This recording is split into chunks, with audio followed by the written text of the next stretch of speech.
Spoštovane državljanke, spoštovani državljani, novinarke, novinarji, lepo pozdravljeni na novinarski konferenci posvečeni obvladovanju COVID-19. Današnjo novinarsko konferenco posvečamo odloku o načinu izpolnjevanja pogoja prebolevnosti, cepljenja in testiranja za zajezitev širjenja okužb z virusom SARS-CoV-2.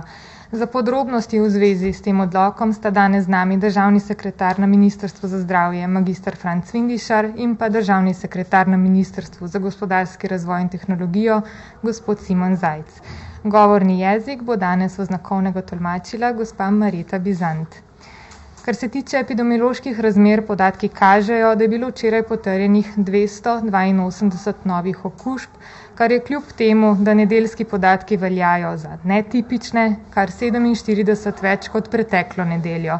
To kaže, da se epidemiološke razmere v državi še vedno hitro poslabšujejo. Če si pogledamo prvo današnjo tabelo, ugotovimo, da je delež pozitivnih PCR testov včeraj znašal 17%. Kot rečeno, je bilo na novo odkritih 282 novih okužb, število opravljenih PCR testov pa je včeraj znašalo 1657, hkrati je bilo včeraj opravljenih tudi 6374 hitrih antigenskih testov.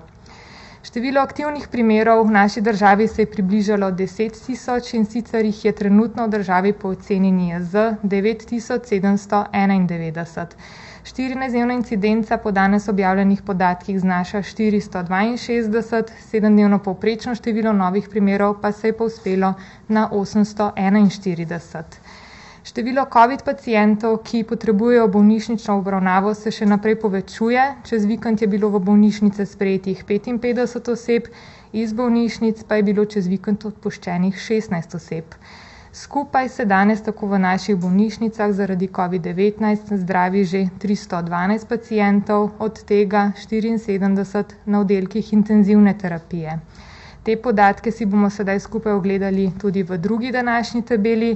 Kot že rečeno, se skupaj v bolnišnicah zdravi 312 COVID pacientov, od tega 74 na oddelkih intenzivne terapije, to so 4 pacienti več kot dan predtem, na navadnih oddelkih pa je po današnjih podatkih skupaj zasedenih 238 postelj. Če si pogledamo še naslednji graf, ta potrjuje to, kar sem že pred nekaj trenutki povedala, da se razmere v naših bolnišnicah hitro poslabšujejo. To velja tako za navadne oddelke, kot tudi za oddelke intenzivne terapije. Preden predam besedo obema današnjima gostama, naj še povem, da je z enim odmerkom v Sloveniji trenutno cepljenih že 58% oseb starejših od 18 let oziroma 49% celotne populacije. Z vsemi potrebnimi odmerki pa je trenutno cepljenih 53% starejših od 18 oziroma 44% celotne populacije. S tem sedaj prehajamo k osrednjemu delu novinarske konference. Oba gosta bosta najprej opravila krajšo predstavitev odloka in pogojev izpolnjevanja PCT protokola, potem pa bosta oba na voljo tudi za morebitna novinarska vprašanja.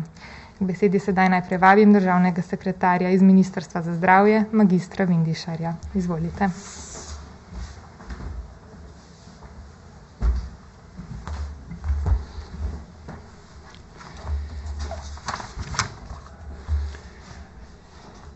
Spoštovani, vlada je v soboto izdala odlok o načinu izpolnjevanja pogoja prebolevnosti, cepljenja in testiranja za zajezitev širjenja okužbe z virusom SARS-CoV-2.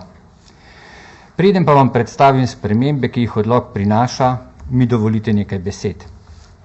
Epidemija je dinamičen proces, ki od vseh nas zahteva veliko prilagajanja.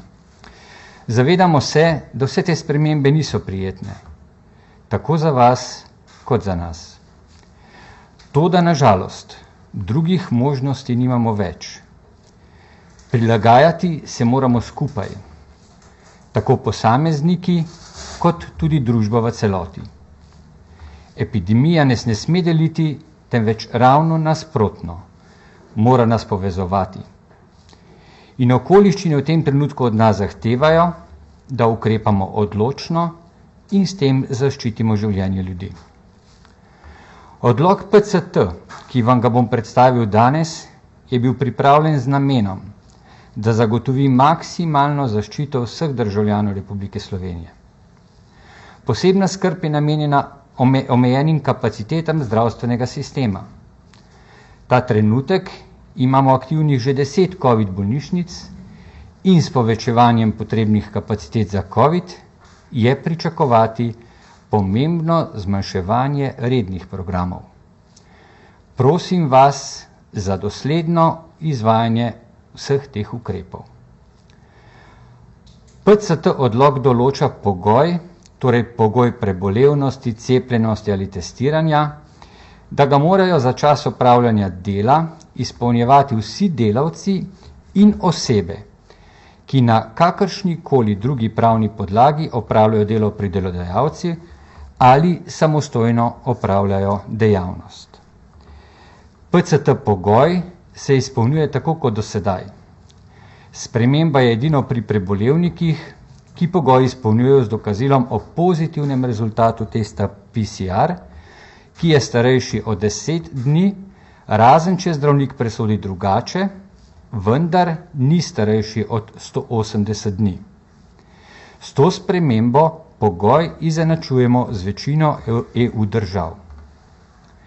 Za opravljanje dela se pogoj PCT izpolnjuje tudi s presejalnim testiranjem s testom HAK za samotestiranje, ki se izvaja enkrat tedensko v enakih presledkih. Vendar ponovno poudarjam, da s HAK testom za samotestiranje pridobimo možnost opravljanja dela, ni pa to podlaga za pridobitev v QR kode in ne omogoča dostopa do drugih storitev. V tem primeru sredstva za testiranje zagotavlja delodajalec oziroma oseba, ki samostojno opravlja dejavnost. V primeru neizpolnjevanja pogoja PCT delodajalec lahko uporabi ukrepe v skladu s predpisom, ki ureja varnost in zdravje pri delu, in s predpisom, ki ureja delovna razmerja ter kolektivnimi pogodbami dejavnosti. Preverjanje izpolnjevanja pogoja PCT na delovnem mestu organizirajo odgovorne osebe, ki izvajajo ali organizirajo opravljanje dela.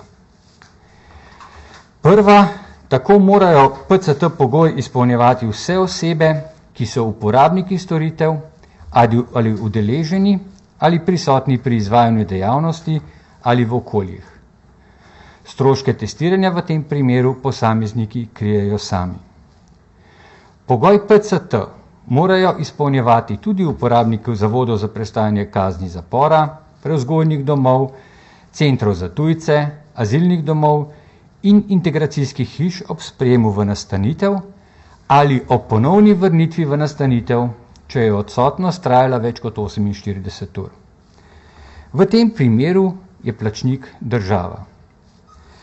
Pogoja PCT ni treba izpolnjevati osebam, ki so mlajše od 12 let, osebam, ki pripeljejo ali odpeljejo otroka oziroma učenca v vrtec, 1., 2. ali 3. razred osnovne šole, glasbeno šolo do vključno 2. razreda, v osnovno šolo s prilagojenim programom ali zavod za vzgojo in izobraževanje otrok in mladostnikov s posebnimi potrebami. Nadaljnje, osebam, ki k izvajalcu zdravstvene dejavnosti spremljajo otroka do dopolnjenega 15. leta oziroma odraslo osebo, ki ni sposobna skrbeti zase, in učencem in dijakom pri prevozu z javnim potniškim prometom. Glede mask v odloku ni sprememb glede na prejšnji teden. Tako maske ostajajo obvezne v notranjih prostorih in tudi zunanjih, kjer ni možno zagotavljati medsebojne razdalje 1,5 metra. Odlok začne veljati 15. septembra 2021 oziroma to sredo.